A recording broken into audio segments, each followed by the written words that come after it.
What you're hearing is Hardie Fiber Cement Siding living up to its reputation as the siding that helps resist weather damage, no matter what Mother Nature throws its way. James Hardie knows how important a reputation is, especially when you're a home builder. That's why Hardie products withstand the elements better than wood-based siding, with styles to match their strength. Because when home builders work with us, we deliver our best so they can look their best. Protect your reputation with exterior products by James Hardie.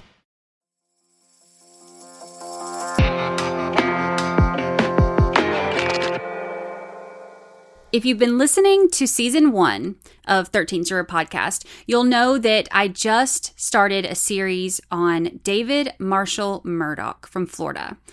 I'm releasing this as a bonus episode. There's actually going to be 2 of them because this testimony is just too wild not to share.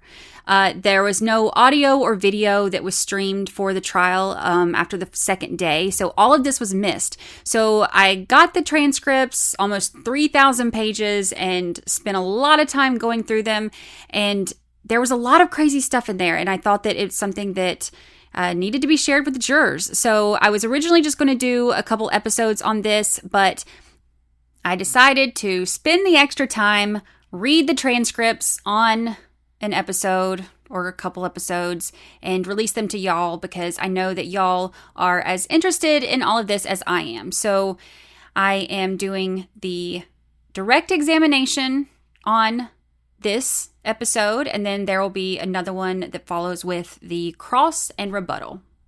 Enjoy.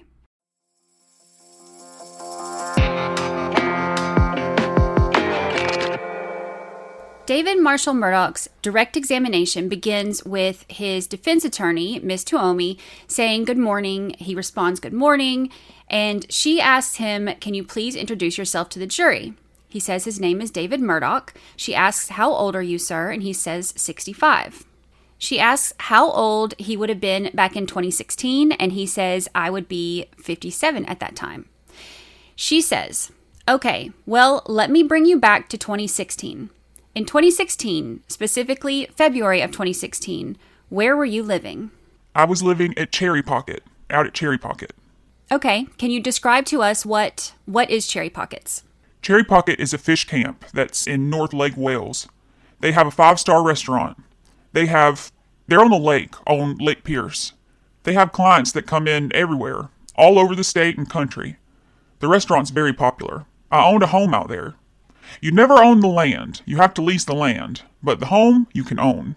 So you leased the land, but you owned the home? Yes, ma'am. And how long had you lived in that area? I'm going to say I moved out there 2012. So about 4 years? Yes, ma'am. Approximately? Yes, ma'am. Is there a point in time in 2016 that you meet a lady by the name of Lisa Bunce? Yes, ma'am, I did. Can you tell us about that? I'm a contractor. In the wintertime, our work is kind of slow. And so I've been sitting at home. I had some personal issues. I didn't get out much, and then things got a little better. So on February the 21st, I lived right across the creek from the back of the restaurant. They got a back deck, and they have had a band that plays out there.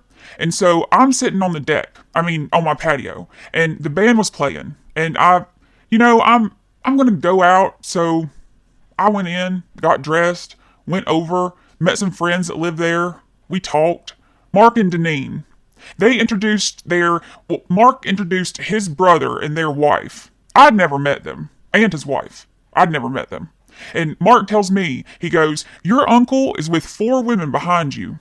Well, I didn't go over there to meet my uncle or anything. I just went over there I wanted a beer.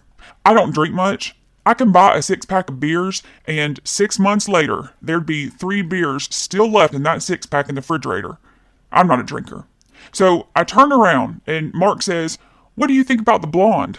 And I said, well, the only thing I see was the back of her.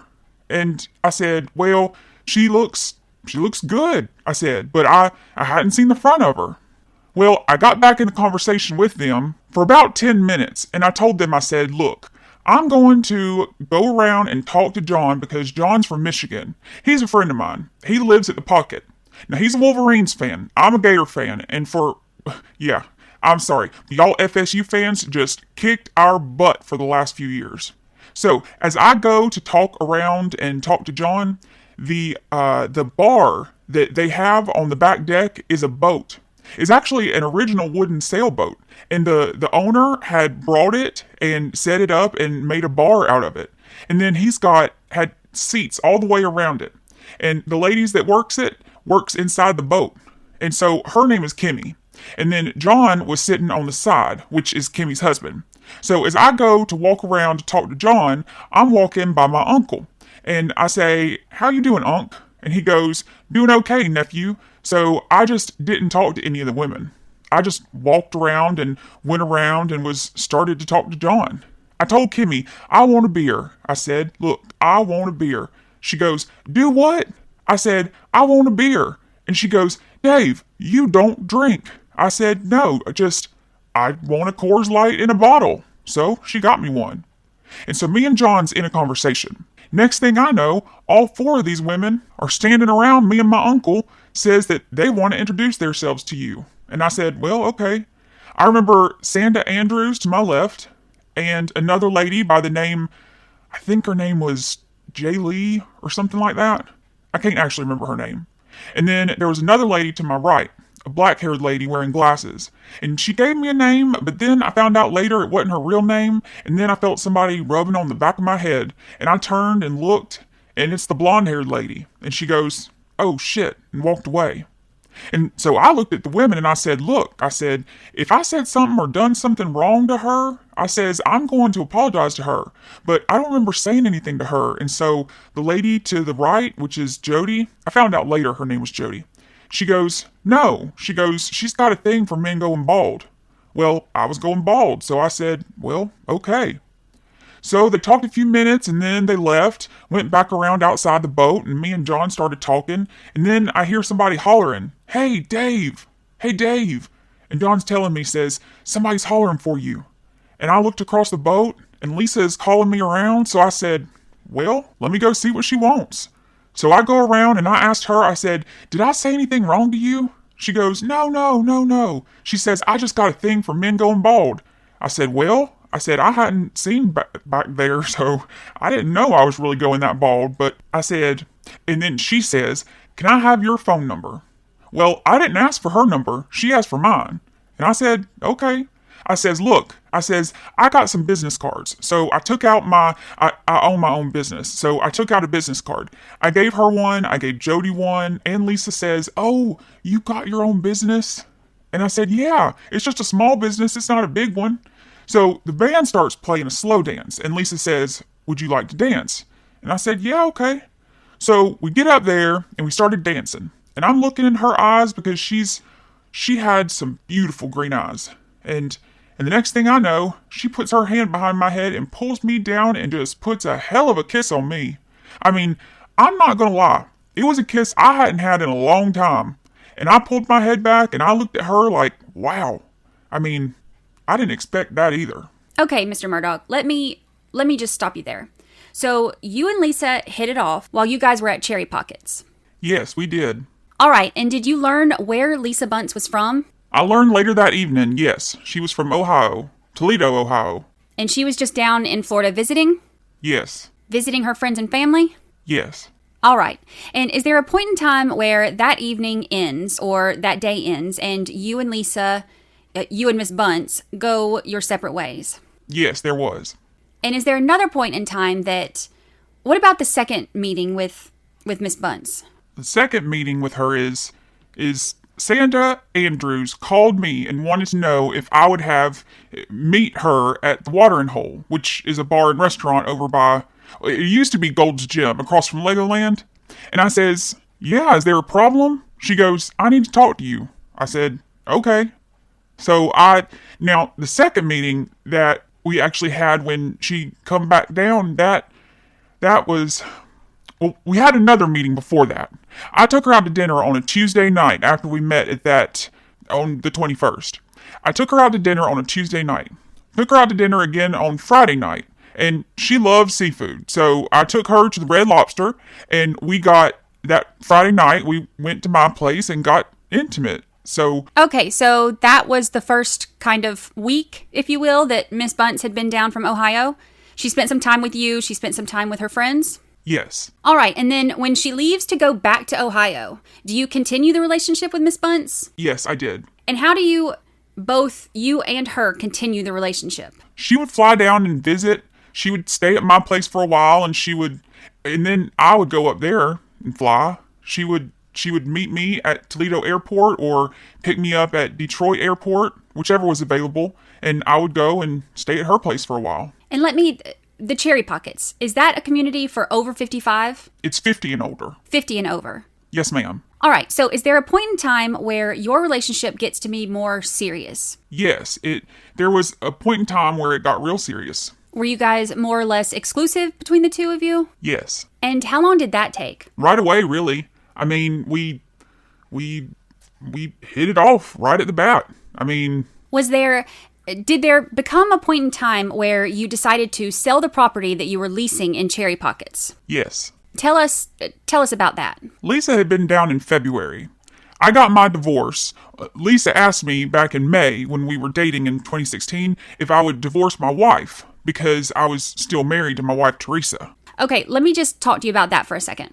You were still married, but you had been separated, estranged from one another, if you will. Yes. For a period of time. How long? I left Teresa in 2011. Okay, and then what about Miss Bunce? Was she also estranged or going through a divorce when you met her? When I first met her, no, she decided to get a divorce after we got together. She went and filed for divorce after we had got together. Okay. All right. So tell us about your deciding to sell your property in Cherry Pockets. She had been down. She come down in February, right after, a couple days after my divorce. And she says, she goes, since we got together on the 21st of February last year, she goes, we can celebrate your divorce and our first anniversary together. And I said, okay. So she stayed down for a few days, and then she went back to Toledo. A couple days after she was back in Toledo, I got a phone call from her one night, and she started crying. She was crying, and I asked her, I said, what's wrong? She goes, I got to get out of Toledo. She goes, I got to get out of Ohio. Says, I need to move. I said, what's wrong? She goes, my family is all over my ass about my divorce. She goes, they won't leave me alone. She goes, my brother's all over me. She goes, my sister's all over me. All right, so as a result of that conversation, what do you do? So she wanted to come down, but I told her, I said, look, and she wanted to bring her son, Nick. She had a son, Nick. She wanted to bring him, and I told her, I said, well, we have a problem. I says, and she told me she couldn't live at Sanda's because Sanda lived in a retirement community and Nick couldn't stay there. And I told her, I said, well, we have a problem here too. I said, this is a 50 and older. I said, Nick's only 12. I said, he would not be allowed to stay here either. And I says, and I only have one bedroom. I says, it wouldn't be big enough for the three of us. And she says, look, I've got to get down there. I said, look, I said, I'll tell you what I'll do. I said, I don't really need this place out here. I said, give me time to find a place. I said, let me find a bigger place, a 2-bedroom or a 3-bedroom. I said, give me time to do that. I says, I will sell this place and buy that and get you down here, you and Nick. And she goes, you would do that? I said, yeah, I'll do that. I said, I don't need this place out here. She goes, okay. I said, that's just give me time.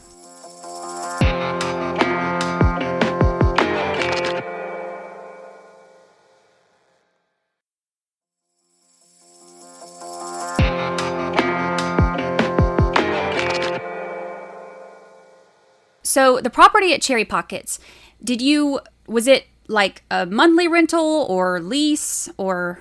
It was a monthly. Okay, so you got out of the lease at Cherry Pockets and sold the trailer that you had? Well, I was still under the lease until I sold the property, and it took me a little while to sell it, but I got it sold to some people out of Michigan. Okay, and did you find a house in Lake Wales? Yes, we did. How did you do that? Lisa was down, and her and Sanda was already out looking at places. I was at work, and I was working down in Lake Placid. I had 3 of my employees with me, and I was coming back up from Lake Placid, and I got a phone call from Lisa. And she tells me, she goes, look, she goes, I'm at Calusa Lake. we're at Calusa Lake, me and Sanda.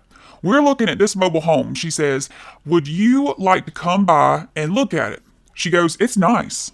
I said, well, give me the address. I said, I'm not far from there. I said, I'm just about 12 miles out. I says, so give me a little bit of time to get there. So she gave me the address. Well, when I got there, I'm looking at this home, but there's nobody there. So I call her and I says, well, where are you at? I said, because I'm here and there's nobody here. And it had a for sale sign out and I told her where I was at. And she goes, oh, no, you got to come over one more street. I said, okay. So I go over one more street. We look at this home. It's a 72. It was a 72 model mobile home. And they were asking like 92 or 94,000 for it. And I told her, no, that's way too much money for a 72. And I said, it being that old and it being a mobile home, I would never get it insured. I said, so no. And then I told Sanda and them, I said, look, I said, we were just at a home the next street over that's got a for sale sign on it. I says, I'd like to look at that one. So we all drove around and Sanda pulled it up on her laptop and she goes, Dave, says, we can't look at it. It's under contract. I said, oh, okay. I said, well, then it's out of the question. And to your knowledge, what did Sanda Andrews do for a living? She works for Century 21. She did. All right. And I think you had mentioned that you were working. What kind of work did you do? I'm a contractor. I work in citrus nurseries. I graft. I contract citrus nurseries. I graft citrus, avocados, pecans, apples, peaches, you name it. You just can't plant a seed and grow fresh fruit. Everything's got to be grafted. It's got to be grafted. You just don't drop the seed, grow a tree, you got fresh fruit. Everything has to be grafted. When you say grafted, what do you mean? In order to produce, say, a citrus trees that's got fresh fruit, you can't take a seed out of a fresh orange and plant it and grow a tree. It won't grow.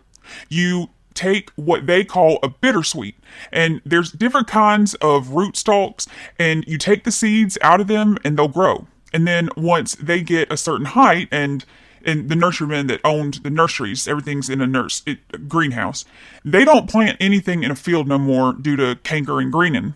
They plant these trees, these liners, they'll grow them and plant them in 4-inch pots. And they'll be on a bench with like 5,000 trees on the bench. And then say you own a grove and you need to put 1,000 trees in that grove for trees that have died out or whatever. And you would call this nursery and say, look, I need 1,000 Hamlin orange to go in my grove.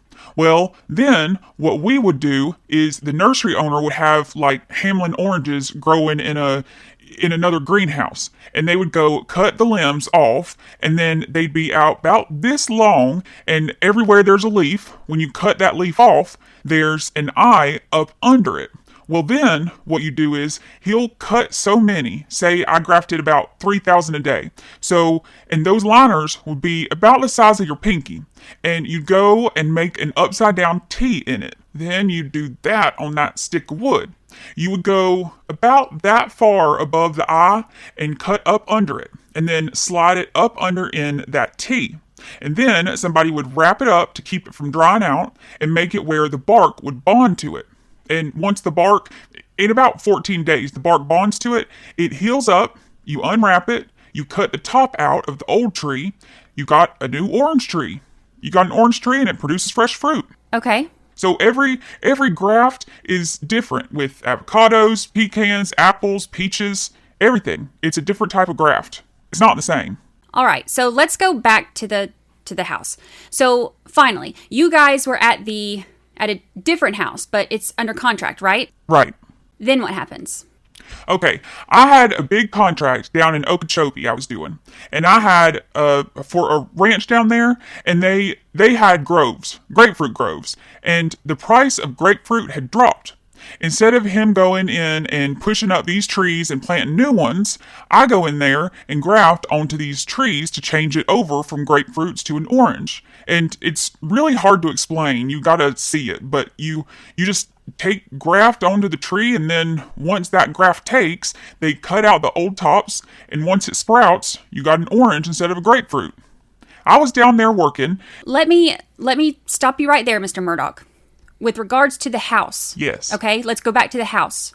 When you realized the house that you wanted to look at was under contract. Right. Or Miss Andrews told you that it was under contract. Right. Then what happens with regards to your search for a new house or another house? Well, we had looked at several other houses before that one. I don't know how many. I couldn't tell you, but there were several other. But while I'm down there on this job, I get a call from Sanda Andrews, and she tells me, she goes, Dave, she goes, that house we looked at over at Colusa Lake, the one that you liked? I said, yes. She goes, it's back on the market. She goes, would you like to look at it? I said, definitely.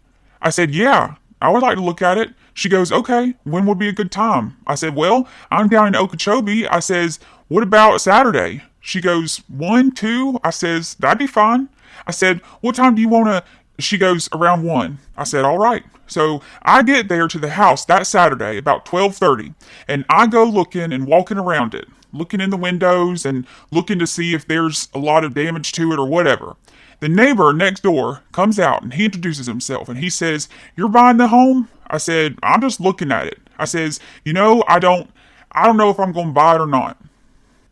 I said, I'm just going to look at it. He says, offer them a cash price. He says, they'll take it. I said, excuse me? He said, offer them cash. He says, they'll take it. He says, the lady that lived here was 92 years old. Her granddaughter and her husband stayed there with her. They put her in a home. She passed away. Says she got a son and 2 daughters who live up in Minnesota. They don't really want the house. He says, offer them cash money. I said, okay. So when Sanda gets there, we go in and look at the home, and it's beautiful. I'm not going to lie. The home is absolutely beautiful. It's in magnificent shape on the inside. And so Sanda says, you got to give them an offer. I said, okay. She goes, what are you going to offer them? I says, $55,000 cash. She looked at me and says, are you kidding me? I said, no. She goes, look, they're asking $94,000. They're not going to drop that low on this house. She goes, evidently you don't want it. I said, look, offer them $55,000 cash. I said, they got to come back with a counteroffer, right? She goes, yeah. I said, just offer them $55,000 cash. Said, okay. Says, evidently you don't want the home. I said, look, just offer them. So that following week, I'm back down in Okeechobee working. Sanda calls me and she goes, Dave? I said, yes, ma'am. She goes, they come back with a counteroffer. I said, okay, what do they want? Said, since there's 3 of them, they want $60,000. I said, okay. She goes, well, do you want it? I said, I want it then. I said, but you got to give me some time to get the money up. I said, because I need to sell my place. I may have to get a little loan on it and all that, but I says, give me time to get the money up. She goes, now you need to put money down to hold it to get it off the contract, get it off the market, because it's not under contract. So I went and got an $18,000 cashier's check and gave it to her and asked her, is that enough? She goes, that's plenty. So. And how did you purchase, or what monies did you use to purchase or to pay for the remainder of the amount for the house? Whose money or what money? What money? Whose money? Okay, I sold my place out of the pocket for $10,000. I had my brother co-sign for a $10,000 loan at Mid-Florida Bank. And I had money already in the bank, and then I had a friend of mine loan me $7,000 just in case I needed more money. But between the job and me selling my place and getting a loan, I had enough to buy it. And so I told Sanda when I gave her the cashier's check for the $18,000 to get it off the market, I said, let them know that I'm going to need time because I'm going to need to at least till the middle of or the end of May to have the rest of the money. And did you come up with all of that money on your own? Yes, I did. Well, maybe not on your own, but using your resources. Yes. You were able to come up with the first. Yes. Right. And the house was closed in May of 2000. I believe it was May the 12th of 2017. All right. And did you put Lisa Bunce's name on the deed of the house? Well, when she found out that I was going to buy the house, she called me that... When you say she, we're talking about... Lisa. Lisa Bunce. When Lisa found out I was going to buy the house, she called me that night. She goes, I understand you're buying a home. And evidently, she had done talk to Sanda about it because I hadn't called Lisa yet to let her know. I said, yes. She goes, I understand it's the one down on Colusa Lake. I said, yeah. So we talked for a few minutes and she goes, I need to ask you something. She goes, because this is very important. I said, what is it? She goes, look, if I move down with Nick, that I'm taking a big risk. I said, yeah. She goes, this is my concern. She goes, if I move down there with you in that home and something happens to you, you die or get killed and my name's not on the property, she goes, your family is going to kick me and Nick out and I'm going to have nowhere to go.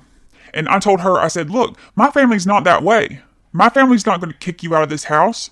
She goes, but look, I'm taking a big chance. She goes, so this is what I was thinking.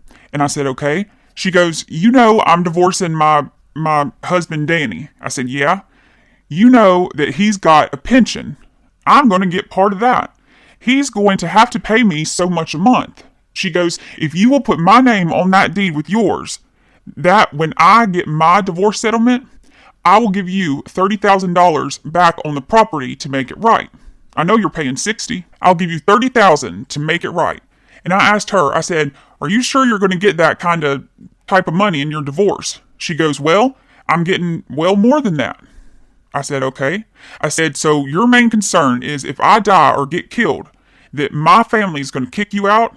And she goes, yeah. She goes, I'm a long ways from home when I come down there. And I don't want to be... Mr. Murdock. Yes? Were you in love with Lisa Bunce? Yes, I was. Okay. And did you plan on spending the remainder of your life with her as your partner? We had talked about that, and yes.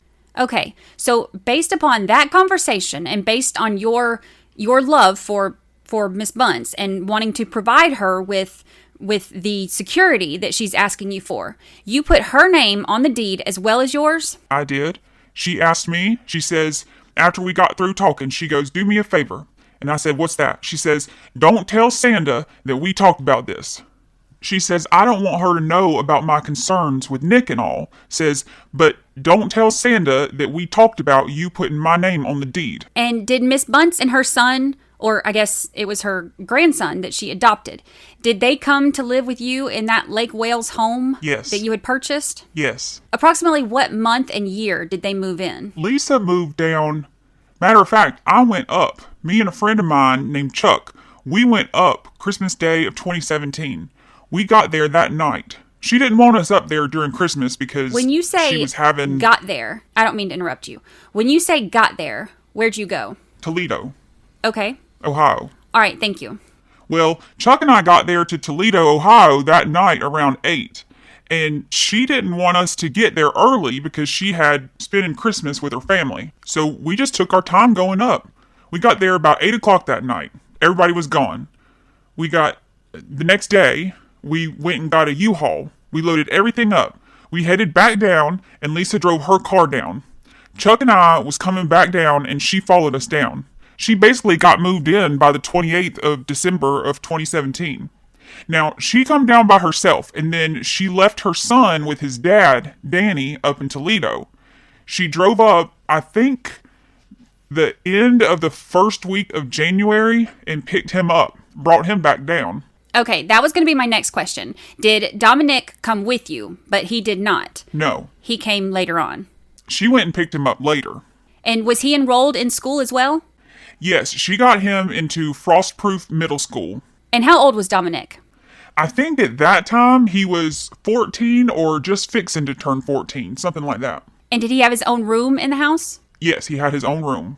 And how long did Miss Bunce and her grandson/son stay and live at that house as a family unit with you? She took him back up in May. She said she was taking him back up so he could spend the summer with his dad because that was the agreement in their divorce, is he spent the summer with his dad up in Toledo. So she took him back up. I believe it was the last week of May of 2017. And at some point in time, did Miss Bunce bring a U-Haul over to the Lake Wales residence? That was in July.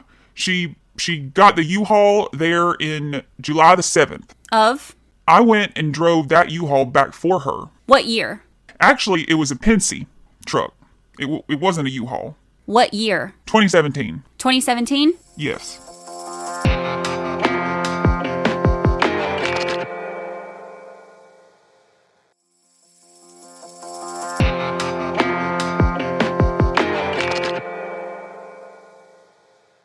So you went and got the U-Haul, I think you said. Yeah, she took me with her so she could drive, or she was going to drive the Pensy truck, but she didn't realize it had a governor on it, which keeps the speed down. And she didn't, so she asked me to drive it, and I told her when I drove it, she thought something was wrong with the truck. And so when I drove it, I told her, I said, no, it's got a governor on it. You're not going to go but a certain speed, and that's it. I said, it's not going to let you go fast. And what was the thought process, the idea behind renting this U-Haul and you and Miss Bunce going and obtaining this U-Haul?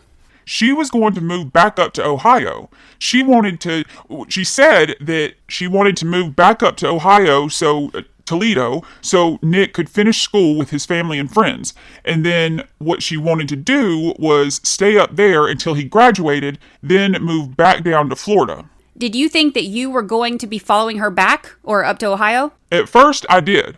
But then, before she went and got the U-Haul and all, I found out, no, I'm not going up. I already knew I was not going up there before she left. All right, let me bring you to the day that the U-Haul is rented.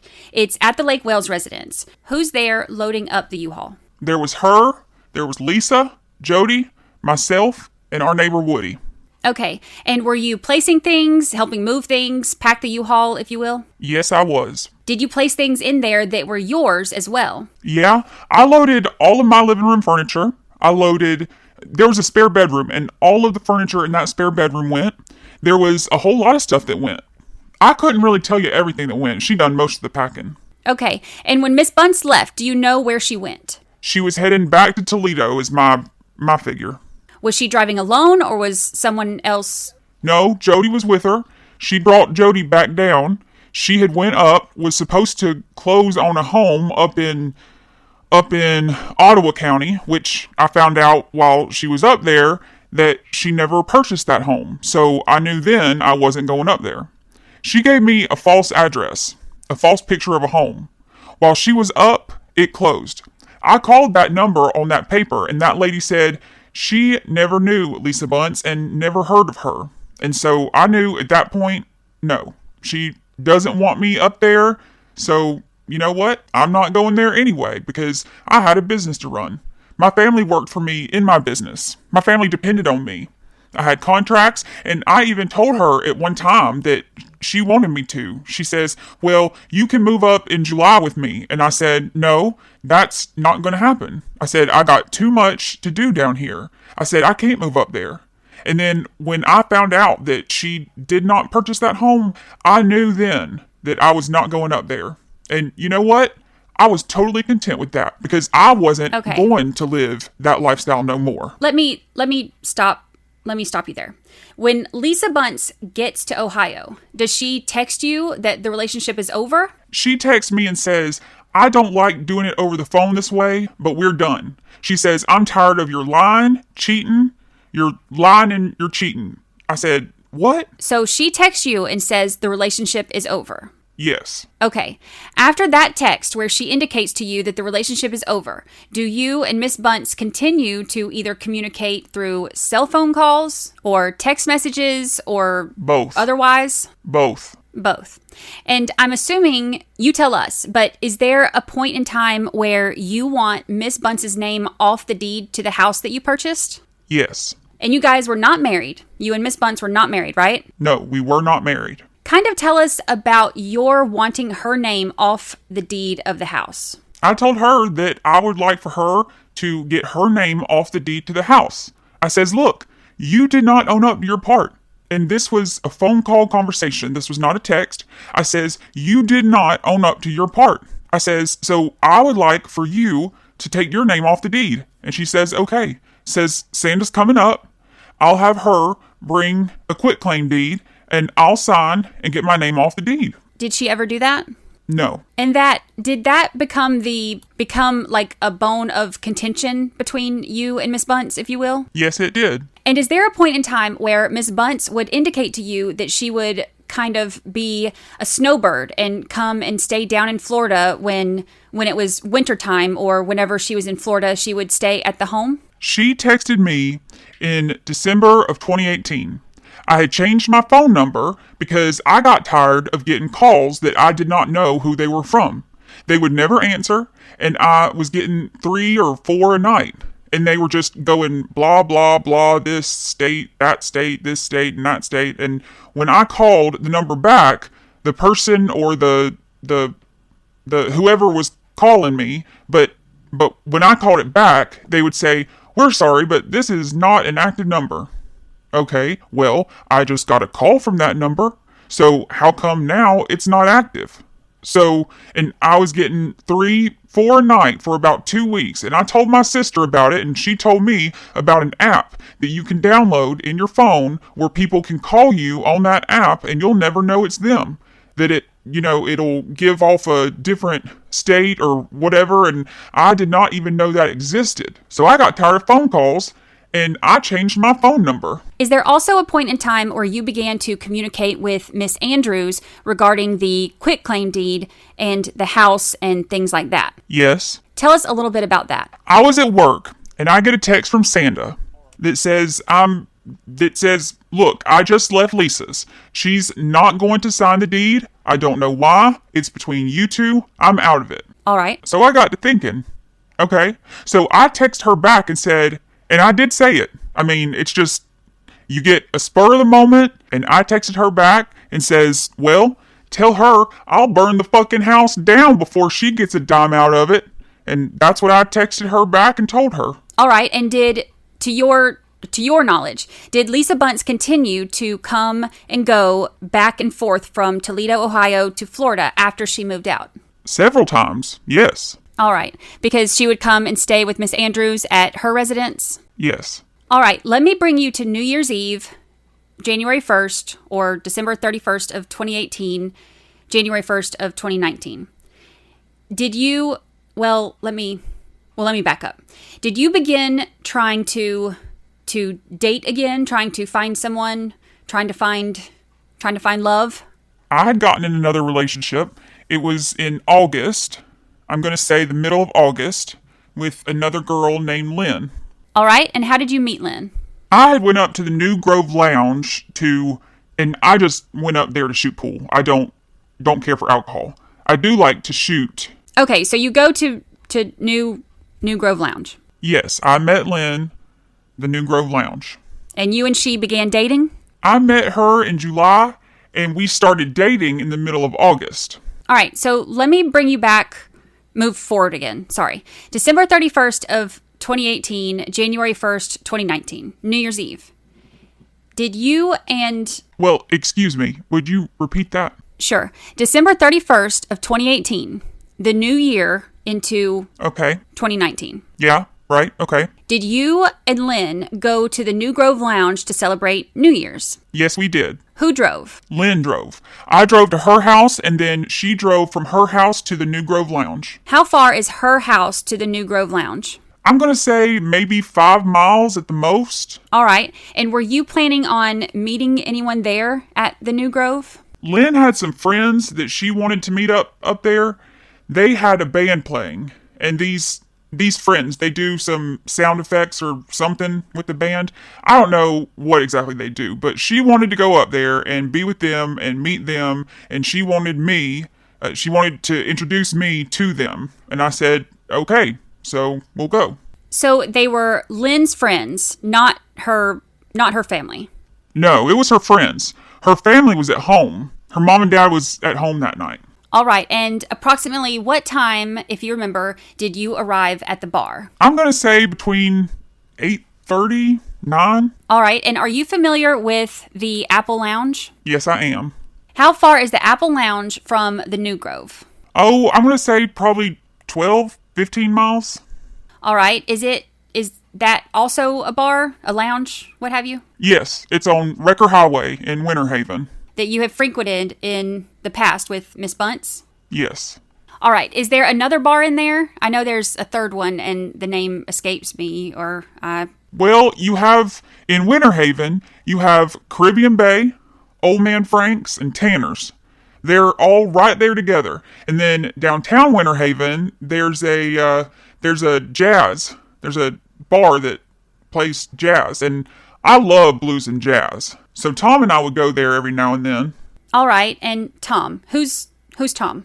That is Tom Paulin. That is Sandra Andrews' ex-boyfriend. And where did he live? He lived out at Sweetwater. Is that where Sanda Andrews lived? Yes. All right. So you arrive at the New Grove Lounge. Tell us what happens. We go in the front door, and as soon as we go in the front door, I see Tom shooting pool. Well, where there's Tom, there's Sanda, and there's Lisa. So I reached and I grabbed Lynn by her arm right here, and I said, "Wait a minute." And she stopped, and I says, "I want to scope the bar out." I said, "Tom's here." I said, "I want to scope the bar out." So I got to looking, and I noticed across the bar on the other side of the dance floor up against the wall, there was Lisa, Sanda, there was a guy named Ron, his wife, there was another lady there. I think she's either a family member or either Tom's wife or Tom's, I don't know which one. And then there's some big old boy there. I mean, he was a biggin'. I'm not talking fat, I'm talking big boy. So I said, okay. I told Lynn, I said, look, Lisa's sitting at the table across the bar, and she looked and says, oh, she's pretty. Because Lynn had never seen Lisa. And I told her, I said, look, I'm not comfortable with this. I said, I want to leave. And Lynn says, look, I'm not going to have Lisa control where I can go and where I can't go. She goes, my friends are here. I'm staying.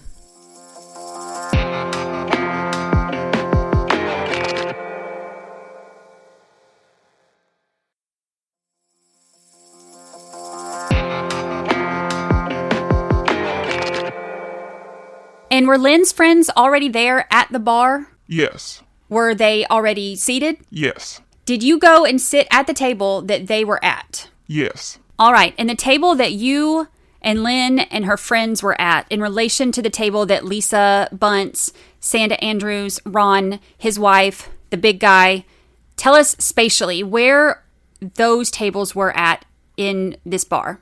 When you go in the bar in the front, you got the stage for the band. The dance floor's in the middle, and then on the other side of the dance floor, you got tables that set up. And on the back side of them are the bathrooms, the men and the women's bathrooms. And in front of the dance floor, you have some tables set up in front, and then tables, and then another bar that runs this way. There's several different sections that got bars, but they were sitting at a table just as you go in, they're sitting at the table on the back side of the dance floor. All right. It's probably 20, 25 feet from where Lisa and them were sitting.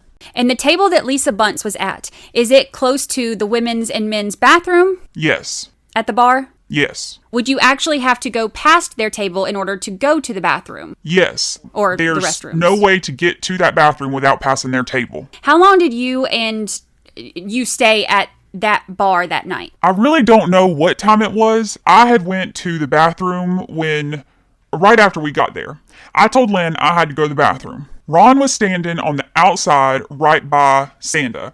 There was no way I could have got by him without probably bumping shoulders, because you had the table, another space, and then you had the bar. So as I'm approaching and going by there, Ron sticks his hand out to shake my hand. How do you know Ron? Who's Ron to you? I met Ron through Sanda and them. I didn't know Ron at first, but we went all to a concert together. We went to the Leonard Skinner concert in Tampa, and that's how I met Ron. Okay, so he extends his hand to you, and what do you do?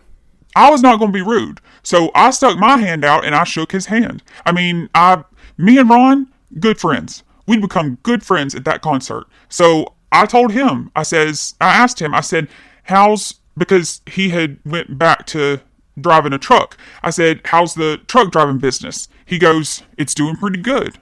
Well, last time I seen him, he didn't have a belly, but this time he had a little belly. So I tapped him on the belly and I said, yeah, it looks like it's doing real good for you, Ron. And he told, if you know, and I said, and we busted out laughing. And I looked at him and I said, look, I gotta go to the bathroom. I gotta go. I only have one kidney. So when I gotta go, I gotta go. So I went to the bathroom. When I come out, I noticed them setting a drink in front of Lisa that looked like liquor. And she was already drinking a Corona, and beer and liquor don't mix with Lisa. I know. I lived that. So I got concerned that when she gets that in her, I don't know what she's going to do. So I decided to keep my eye on her to make sure that she did not come from that table and get after Lynn or get after me. So while Lynn and I were dancing, every now and then, and it wasn't a stare like this, I didn't sit there and stare at her like this, I would glance over just to make sure she was in her seat. And so, well, Lynn had caught me looking over, and what my mistake was, I should have explained to her when I come back from the bathroom, I should have explained to her about the liquor and the beer and her and this, and I didn't. And so while we're standing at the table with her friends, Lynn turns her back on me when I'm trying to say something to her. Okay. And so I asked her, Lynn, I said, can you turn around and look this way? She wouldn't turn around. So I walked around to the front of her. She turns her back on me again. All right. She's done this in front of her friends, and they were looking at me, and I was embarrassed. So I walked out. I went to the car. I was ready to go. So I went out to... So suffice it to say that, did it appear that Lynn got jealous? Yes. Yeah. She got heavily jealous. Okay. So you walked out of the bar. I walked out of the bar. The car was locked. I stood at the front of the car. About 10 minutes later, Lynn come out and she goes, "What are you doing?" I said, "Take me home." I said, "Take me to my truck." I said, "I want to go." I says, "I told you I wasn't comfortable here. I want to go." And did you go? At first, she goes, "Come in," says they're fixing to play because I requested a slow dance song. I wanted to dance with Lynn. And she goes, "They're gonna fixing to play the song you requested. Come in." I said, "No." I says, "Please take me to my truck." I says, I'm done for the night. And I said, I want to go home. And so she... Did you go home? Did she take you to your... Yeah, she went in and got her keys and her stuff, and we got in the car, and when we were going home, she passed her road, and I asked her, I says, "Where are you going?" She goes, well, we're going to my mom and dad's to bring in the new year. I says, "No, take me back to my truck. I'm going home." So she made a U-turn, went back, and I got in my truck. And when you got in your truck, where did you go? I pulled out. I was having trouble with my left front headlight at nighttime. I had a wiring harness that was going bad, and Dodge had ordered me a harness, but it hadn't come in yet. And so what I had to do was get out, pop the hood, get up under there, and wiggle the wire until the light come on. That way I wouldn't get a ticket or whatever for just having one headlight. So when I pulled up to the stop sign at the main road coming out of her place, I got out, popped the hood, and she pulled up beside me. She goes, "Everything okay?" I says, "Yeah." I said, "I gotta get this headlight working." And so she takes a left, and if she had took a right, I knew she was going to her mom and dad's, but she took a left. I knew she was heading back to the Apple. So, I mean... The Apple? I'm not the Apple. Sorry, not the Apple. I meant New Grove.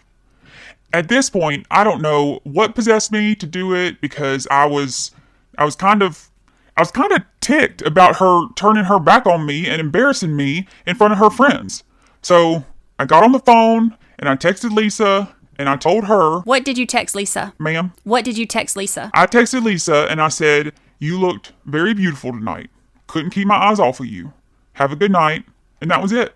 I left. Went home. And then you went home? I went home. All right. And did you stay at home? Yes. So you brought in the new year. With me and George. And who is George? George is my roommate. He was a friend of the family for about 30 years. Matter of fact, he lived with my mother. Him and my mother lived together for 10 years. He asked her to marry him, and she threw him out. And I asked everybody. all the kids loved him. Out of all my brothers and sisters, he was a good man. Now, the Sweetwater community that Sandra Andrews lived in, did you also become friends with some people in that community as well? Yes, I did. Who did you become friends with? I become friends with Tom Paulin, Sanda's ex-boyfriend. I become friends with Rachel Knight, Reba. I can't think of Reba's last name, but we become good friends. There was another lady. I think her name was Julia or something like that. Okay. And to your knowledge, in order to get into the Sweetwater community, you have to have either like a garage door opener, some kind of key fob, something of that nature, or you would have to have the code to punch in the keypad, right? Yes, ma'am. I didn't know nothing about the garage door opener until... Sure. But I knew you had to have a key, punch in a number to get in a code. Had you and Lisa Bunce ever hung out with Miss Andrews at that residence prior to you guys going your separate ways? Oh, yeah, 100 times. And did you ever go there? Did you ever enter the community having to put in the code? Yes. Okay. And under what circumstances? When we went over, Lisa and I would go over there. They wanted to go over and have pool time at the pool. I went over to Sanda's. When Lisa and I first got together, Sanda was having some issues with her electrical work. And I'd done electrical work for a couple of years, so I went over there and replaced all of her receptacles and her switches, and then there was a light that wasn't working and I fixed all of her electrical work. That's in Miss Andrews' house? Yes. And did you also work for a Rachel Knight? Yes, I did. And then what about Thomas Paulin? What was the relationship between you and he? Tom and I become good friends after... I didn't know Tom until I met Lisa and Sanda and them, and then Tom and I become good friends. I mean, we were... And after you and Lisa went your separate ways, did you continue to have contact with some of those people in the Sweetwater community? Yes, I did. That would be Tom and Rachel. Rachel's a sweetheart. Did you also continue to go into or frequent the community as well after you guys went your separate ways? Yes, I did. Rachel had some damage from Hurricane Irma on her siding of her home, and nobody knew what to do to fix it. So she asked me if I could come over and look at it, and I told her yeah. And I knew basically about what was wrong. Some siding had come loose from the hurricane and was sagging and everything. So I took all my stuff that I needed to fix it with a ladder. I got up there and fixed it for her. I fixed everything. It took me a couple of hours, but I got everything fixed. She tried to pay me, and I told her no. I says, you know what? I haven't had a home-cooked meal in a while. Cook me a dinner. That's all I want. So she goes, okay. So the following weekend, I went back over there. We had dinner.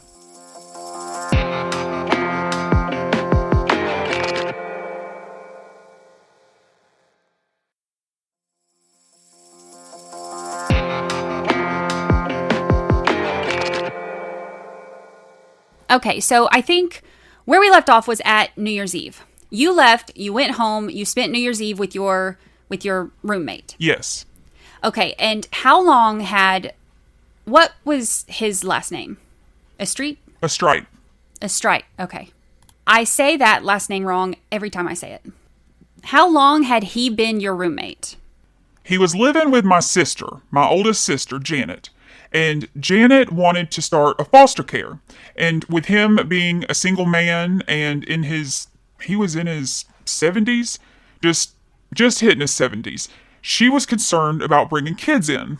That the foster care would say, no, you got a single male. So he asked me if he could move in with me. And I told him, yeah. I go, you can work for me. So yeah, because he was an employee of mine too. So how long had he been living with you as a roommate until January of 2019? He moved in about the middle of October. All right. Of 2018. And did he help you pay the bills? I told him to give me $400 a month. He buys his own groceries, and then I got the lights and the water because the lights and the water was not that much. In this residence that you bought, how many bedrooms did it have? 3. And so the other bedroom that when Miss Bunce and Dominic stayed there, that would have been vacant? The first bedroom was a guest room. Okay. You had the first bedroom, then there was the bathroom, I'd say the guest bathroom because it was between both bedrooms, and then Nick had stayed in the second bedroom. All right. Now, you had a concealed weapons permit, correct? Yes, ma'am. And back in January of 2019 and 2018, was it active? Was it current? Yes. And how long have you had a concealed weapons permit? Oh, my wife and I at the time, Teresa, we went and got it together. I'm going to say I had it probably 12, 13 years. And did you have your firearm or your gun with you pretty much wherever you went? I carried it with me basically everywhere I went, but it was not visible. I kept it in my vehicle. I kept it in the center console. I carried that weapon with me to Georgia, Alabama, and North Florida, and because I worked in places that I'd never been before, and I had employees, and I carried it as protection because some of these places you go to and you don't, you get a motel, you don't know where you're at, and you don't know what's going to happen, and so I carried it basically for my protection and the protection of my employees. And a couple of my employees had their own too, so... Now, when you were with Lisa Bunce as a couple, did she ever use your firearm? Did she ever shoot it?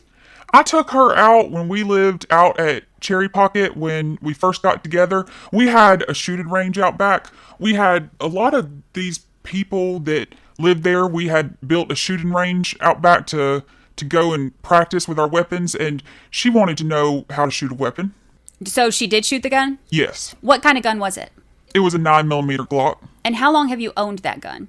I had a 22, and I traded it at Tim's Guns. I bought the 22 at Tim's Guns, and then I traded it at Tim's Guns, and basically, I can't remember. Maybe it was 2012, 2013. It might have been earlier. I can't quite remember what year. Fair enough. What does one have to do to obtain a concealed weapons permit? You have to go to classes. All right. And you go through a written exam. You fill out a questionnaire. You go through a written exam, and then we done ours at Tim's Guns. They have a target range there, and then after we done our written exam, whoever passed the written exam can go out back to the shooting range, and they let you shoot at a target so you can get familiar with a weapon. And, excuse me, did they also do a background check? Yes, they do. All right, let me back up a little bit. Would you agree with me that your relationship with Miss Bunce started rather quickly? It started out very quickly. And when it ended, or when she moved back to Ohio and broke it off with you, were there a series of things that happened between you and Miss Bunce that was very caustic? Very caustic, I guess, is the only word I can... Explain caustic to me, because I'm not familiar with that kind of... Heated between the two of you regarding the house. Were there other things? I know we talked about the house. Okay, was it after the breakup or during our time together? After the breakup. It did get heated as she refused to sign the deed. Okay, tell us a little bit about that. I texted her and asked her, how come you didn't sign the deed? But I already knew why she didn't sign the deed. Okay. Do you want me to explain that? Yes. Our relationship, basically, after Thanksgiving weekend of 2016, did not turn out to be such a good relationship. And when you say Thanksgiving of 2016, that's when you guys were together? Yes. What about Thanksgiving of 2016 what are you talking about? Lisa is an Ohio State Buckeye fan, and Sanda is a Michigan Wolverines fan. They wanted me to find a place because Thanksgiving weekend, every year, Michigan and Ohio play each other. They're in the same division, so they wanted me to find a place, a bar, to go to so they could go watch the game and sit around and eat and have a few drinks. So I set up reservations at Beef O'Brady's on Cypress Gardens, Winter Haven. There's probably 12 of us there, or maybe better. Lisa and Sanda had made a bet. Whoever scored first, the other one had to take a shot of tequila, okay? At that time, I didn't know how Lisa and beer and tequila mixed. This is a family restaurant. You got kids in there, and so she's standing at the end of the table, looking up, watching the game, and she starts cussing. Motherfucker this and motherfucker that, and we got kids in there. And I get up And I walk over to her, and her own son Nick is in there. And I walk over to them, and I said, Lisa, you need to keep your language down. I said, there's kids in here. I said, they don't need to hear that. Oh, okay. All right, I'll do that. Would you attribute her behavior, I guess, if you will, her behavior, her language, to the drinking of tequila or Alcohol. mixing? Just Alcohol in general? alcohol, period. All right. So was that the first, I guess, glimpse of that side of Miss Bunce that you saw? Yes. Okay. Now, I asked you about some other things that happened after you and Miss Bunce went your separate ways, various court proceedings and things of that nature. Yes. Can you tell us what happened? I felt like she was stalking me. So I told her she had called. I went over to check on my Uncle Will. He's got 2 mechanical heart valves, and I always go to check on him to see how he's doing. And I go over there one day to check on him, and he goes, David, I need you to look at this number and tell me if this is Lisa trying to call me, because Lisa and Will never changed numbers. You know, never changed the, here's my number, here's your number. And I look at it, and it was her number.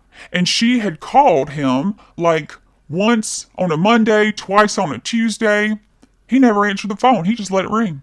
And he goes, look, he says, do me a favor. He says, would you contact her and please let her know I'm staying out of the middle of this. Please don't call. I told him, okay. Well, let me stop you there, Mr. Murdock. What I want to direct your attention to is the injunctions that went back and forth between Lisa, yourself. There were some civil proceedings where you brought an action in Ohio. There was proceedings, I don't know if they actually went forward or not with regards to the house, but those are the types of things that I want you to address. Okay, on the house, I got a letter from her attorney. She was asking $50,000 on the property. And I'm sitting there. When you say she, Lisa Bunce was asking $50,000 on the property. And I said, wait a minute. I only gave $60,000 for this, but I put a lot of money in it because it needed some repairs, and I put a lot of money in it, and I said, no, I'm not going to give her this. So I went and hired me an attorney, Victor Smith out of Winter Haven, and Victor Smith is a damn good attorney. At first he told me, offer her $10,000 and see if she'll just get out of your hair. I said, no, you don't understand. She's not going to take $10,000. I said, if she wants $50,000, she's going to go after the $50,000. So he goes, okay. He says, then you want to hire me and continue? I said, yes, I want to hire you. He goes, okay. So I hired him. Victor Smith pulled up a ton of laws stating that there were case laws that he had sent to her attorney, and then he had sent me a copy of those case laws. So Miss Bunce got her own attorney as well. Yes. For that. She hired her an attorney too. I can't remember his name right now. And is the idea, or was it the understanding that because you weren't married, she would be entitled to only what she had put into the residence, either money or... That was explained to me through Victor. Your attorney, right? Yes, my attorney. He says if she can't prove that she put any money into the property and you two not being married, then she's entitled to nothing. So I was happy with that. And he also sent her attorney that case law because there was a couple case laws on that. That even went through the Florida Supreme Court, that they ruled in favor of the person who purchased the property. And so Victor actually had them in check. They didn't know their next move. Good. I'm happy with that, you know. Let's go on with what we got. But you still would, you agree with me, still tried to get Miss Bunce to just simply agree to take her name off the deed, right? Yes. And part of the reason that you tried to get Miss Bunce to take her name off the deed was because she was telling you that she was going to come and stay in the house. She texted me when I texted her with my new number and let her know I knew she was back in town. She told me She texts me back and says, I'm just going to let you know on my next trip, I'll be staying there at the house. And I text her back and I said, not unless you want to go to jail. And in reality, she could have come to the house and stayed at the house, right? In reality, she could. She's on the deed. She was on the deed, right? Absolutely. Were there also petitions filed by yourself in Polk County and also by Miss Bunce in Ohio against you? Yes, ma'am, there was. I texted her and asked if she would quit calling Uncle Will, that he did not want to get involved in this. And she texted me back, started cussing me out, telling me I was a liar, that she did not try to call Will and this and that. And I said, yeah, you did. He showed me your phone numbers. I said, look, he doesn't want to get involved. And then she started calling me an idiot and this and that and all that and calling me a liar. And I told her, I said, you know what? I'm done. I says, I'm going to call my attorney. I said, I'm going up Monday. I'm going to file for a restraining order. I says, I don't want you messing with Lynn, me, or my family again. Just leave us alone. And did you do that? Did you file for a restraining order? At first, that Monday, I didn't. Okay. I didn't go. I was at work. I had to work a few days that week, and my baby sister worked with me, and I was discussing the situation, and she told me, she says, Bubba, and my sister always called me Bubba. She's my baby sister. She goes, you need to go file that restraining order. She says, because I don't think she's going to stop. Okay, so eventually you do file a restraining order. I do. I go. Yes. All right. Does Miss Bunce also file one against you? She did. After I threatened to file one on her that Friday, that following Monday, she went to Ohio and filed one on me. All right.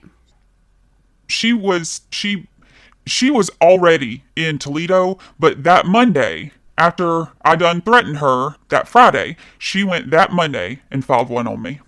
All right. So you had one. You guys were filing things against each other, going back and forth. Right. And then you also filed some kind of civil lawsuit wanting... I filed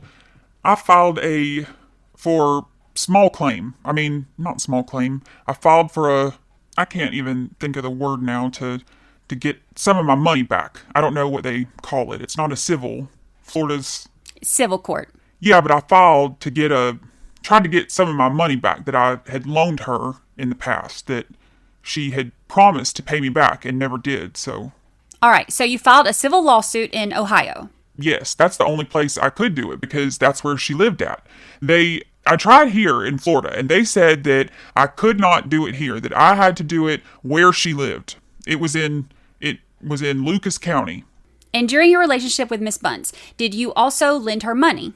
Several times. All right, and was that one of the purposes of that civil suit that you brought? Yes. Was to recoup some of that money? Yes.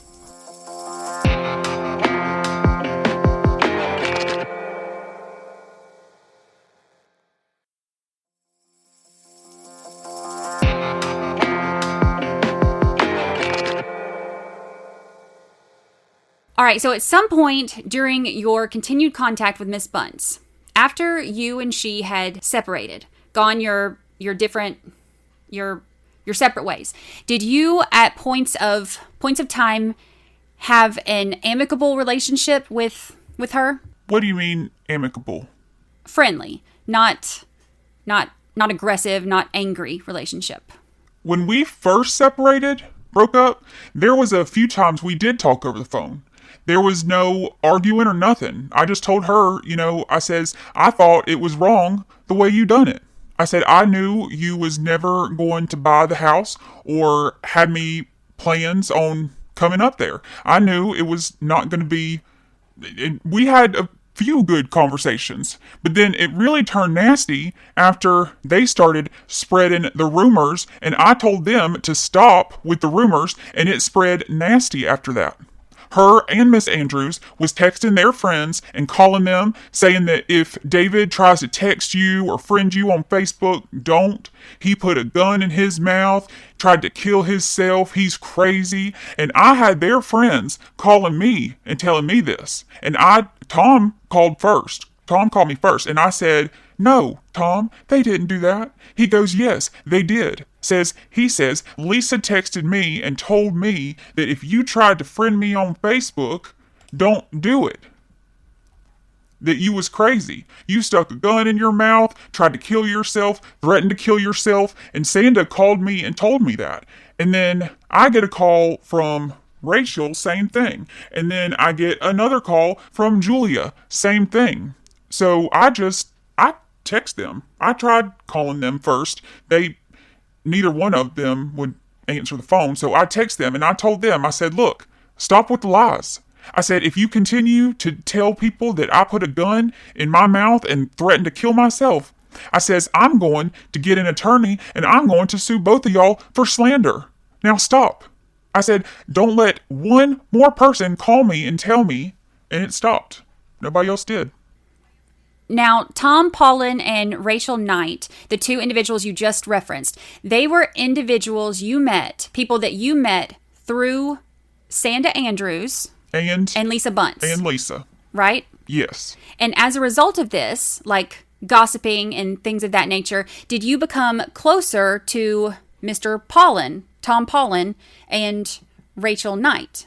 Yes. And did it cause kind of a rift in or a divide in the relationships between those four individuals? It did. Rachel and Tom both was telling me that they were giving them kind of threats that you don't need to be a friend to him, you don't need to be friends with him, and this and that. And Rachel told me at one point, she told them, you do not pick my friends, so stay out of it. And okay, all right. So let me bring you back to January 4th of 2019.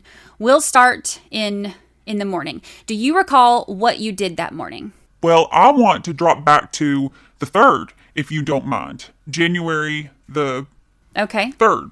January 3rd? I had uncontrollable blood pressure. My blood pressure was going 235 over 130 and everything. I had a heart attack in December of that 2018. I'd been in and out of the emergency rooms, in and out of the hospital. I was in Lake Placid Hospital. I was in Winter Haven Hospital. My doctor, Dr. Magno, was concerned about my blood pressure. He could not get it under control. I'm taking 3 different types of blood pressure medication, and my blood pressure is still running 230, 235 over 130. He tells me, he says, look, you only have one kidney. He says, blood pressure destroys the kidney. He goes, if I can't get it under control, you're going to have problems with your kidney. He goes, so I'm going to send you to a kidney specialist. He goes, they can work with you. They know how to get blood pressure under control. He says, right now, I'm lost. He goes, we've tried everything and nothing's working, and nothing was. I mean, I thought several times when I had the heart attack, I thought I was dead. I mean, I thought... When you say your blood pressure out of control, give us some kind of idea, some numbers, because when you say some people have high blood pressure, okay, maybe it's a little high.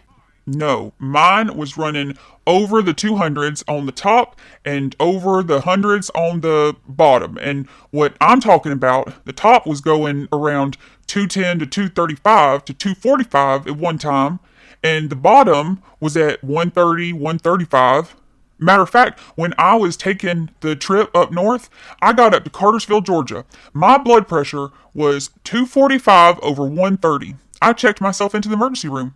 I was in there for like 3 hours, them trying to get my blood pressure down. And the doctor there told me, he goes, we got a law in Georgia. If I can't get your blood pressure down, you're staying in the hospital. I said, no, I got to get up to Ohio. He goes, no. He says, you're staying in the hospital if I can't get your blood pressure down. They worked for probably 4 hours and they got it down to like 160 over 90.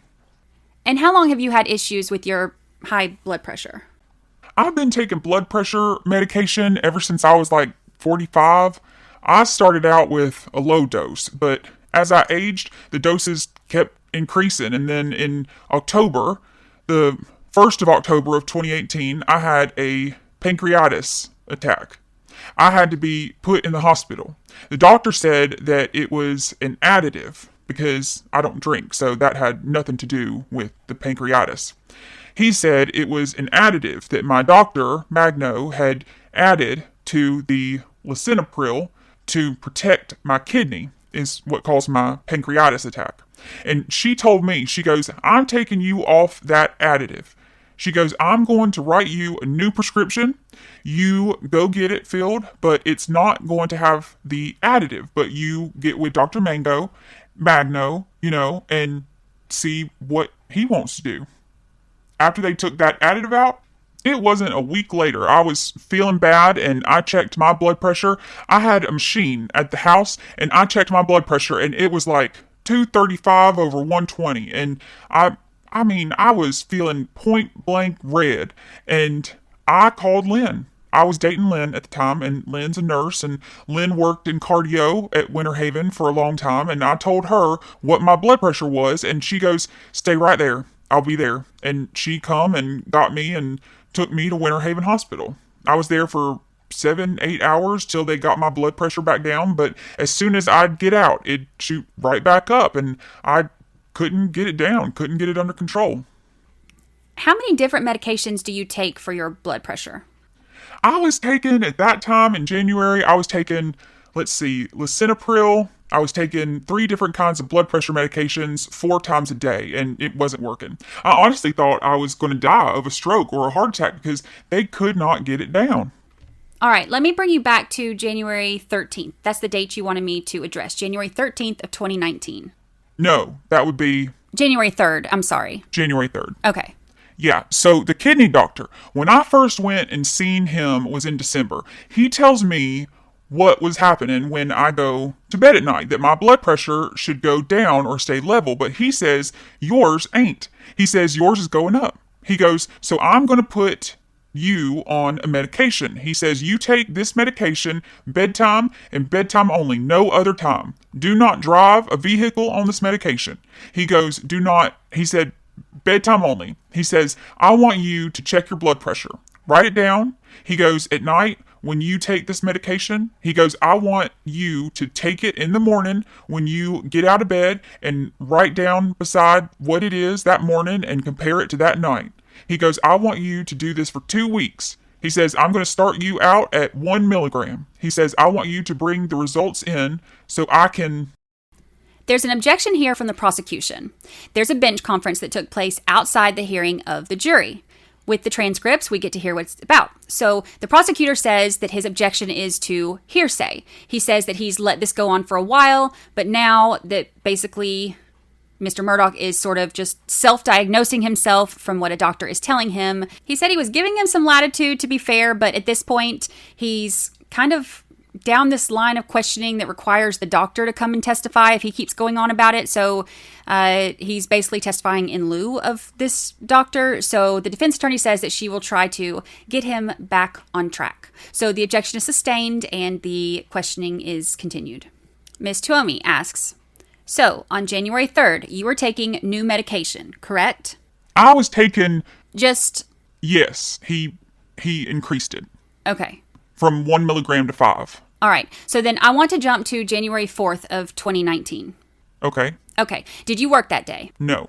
All right. What did you do that day? I went and picked up my new prescription that morning. I didn't take it that night because it wasn't ready. So when I picked it up that morning at Walgreens on 1st Street in Winter Haven. Okay. I was going to start it Friday night, that night. Lynn had been wanting to go to the New Grove Lounge that Friday night, but then we had plans. She had to work the weekend, so we decided not to go. Well, were you and Lynn still together January 4th? I was going to break it off with her January 6th. I was going to take her out to the Olive Garden and tell her, look, I'm going... So you were still together on January 4th of 2019? Basically, yes. All right. So did you end up going to the New Grove Lounge? No. All right. Did you at some point in time drive to pick up your son is it in Plant City? No, Bartow. Bartow. I had a contract up in Georgia that was going to start on the 27th of January. I knew my son wasn't working, so I called him up. He was living at his mom's, and I asked him if he would like to go out to dinner because I wanted to talk to him about going up there on that job with me. And I had taught him how to graft, so he knew how to graft. And he said, okay, so I picked him up around 6:30. My son was a heroin addict for a long time, and he got off it, and he started having mental issues, and he started taking psych meds. But when I picked him up, he was kind of confused and everything, and I asked him what was wrong. He goes, I don't have my medication. I've run out of money. I don't have my medication, so I'm driving across 60 just talking to him to see what his state of mind is. And before I realize it, we're in 39 in Plant City, and I looked at him and I says, okay. I didn't realize how far we had went because I was in a conversation with him. And I asked him, I said, is there a Walmart up the road there? He goes, yeah, there's one up the right. I said, okay. So we get up there, and I asked him to go in to buy me a phone. And what I had planned on doing with that phone was taking all my business accounts off of my personal phone and putting it on that phone. And that way, my business accounts, some other people that I had business with wouldn't be going into my phone or trying to get into my Facebook. No, just I didn't want them in my personal life. So I wanted to put them on a different phone. Is there a point in time where you dropped your son off at his mother's house? Yes, we went and had dinner. He didn't want nothing heavy. We ate at Subway in Mulberry. I took him home. I dropped him off. But while we were sitting there in his driveway, I realized I hadn't took my afternoon blood pressure medication. So I had it in the truck. I always carried it with me. So I went ahead and I took it, and it was probably 8:30 or something. I can't exactly remember the time. So I took it while I was sitting in his driveway. So you dropped him off at his mother's house at 8:30? Yes. All right, and where did you go? So after you dropped him off? I start heading home. I get on Highway 60 out of Bartow. I call Lynn, see how she was doing. She says, I'm fixing to go to bed. She goes, I'm going to bed. I gotta work tomorrow. I said, okay. I said, well, you have a good night. So we ended that conversation. I get down 60 to just past Alturas and Highway 60 Road, and I about run into the rear of this car that's doing 30 mile an hour in a 60 mile an hour zone. And so I go over in the left lane to go around him, and as I started to go around him, he comes over on me, and I had to lock the brakes up to keep him from hitting me. And then he swerved back over in the right lane, and he's all over the road. So I dropped in behind him, and as we are getting to the canal at Peace Creek, the bridge, he about hits the bridge rail. Well, I'm saying somebody's drunk. He's going to kill himself or kill somebody else. So do you end up calling 911 and then... I called 911. All right, and then do you eventually make it home? Yes, I do. All right, do you recall what time you arrived home? I'm thinking 9:30. All right, and what do you do when you get home? I get home, I meet George at the back door. We always use the door on the carport to go in and out of the house. I told George, if you're going to smoke, use the back patio. Don't smoke in the house. Well, George was a smoker. So when I was coming up to the back door, he's coming off the back patio. We meet. We go inside. I put the cell phone and all down on the counter, my new medication and all. I put it down on the counter. I tried to activate this phone, but the scratch card that I bought, I can't get the back to come off of it. So I said, the heck with it. I told George, I said, look, I'm fixing to take my medication. I'm going to bed. He says, yeah, I'm going to bed. I'll see you in the morning for coffee. I said, okay.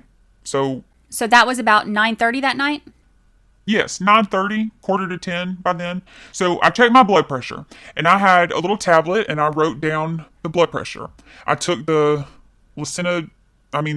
new blood pressure medication, the new 5 milligrams.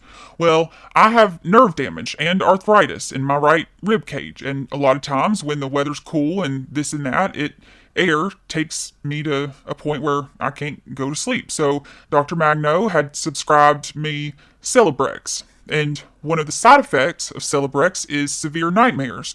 When I first started taking it, he told me, he said, I want you to take it for 30 days come back in and let me know if you're having nightmares. So I did. I took it for 30 days and I wasn't actually having nightmares. I was having, say you and I were talking, all of a sudden your head would turn into like Mickey Mouse or Donald Duck, and so would your voice, but your body would stay the same. That was the dreams I was having off of it at first, and I would wake up laughing. But then it turned to nightmares, bad nightmares. I'd wake up in a cold sweat, couldn't sleep the rest of the night on account of it. That night, my rib cage was bothering me. Now, when I was taking the 1 milligram, I didn't need the Celebrex. It wasn't bothering me. But when I took the 5 milligram that night, I went to my bathroom, in the medicine cabinet, behind the door, got me a Celebrex, took it. I'm beat. I'm tired. My blood pressure is just stupid. I'm tired. I'm wore out.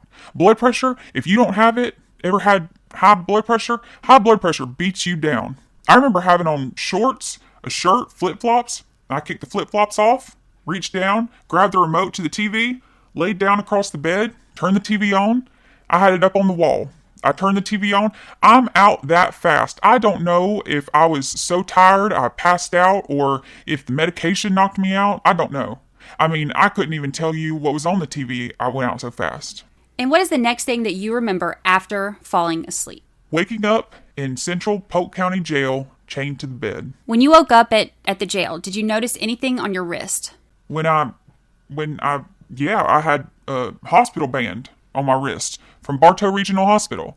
And I don't even remember going to Bartow Regional Hospital.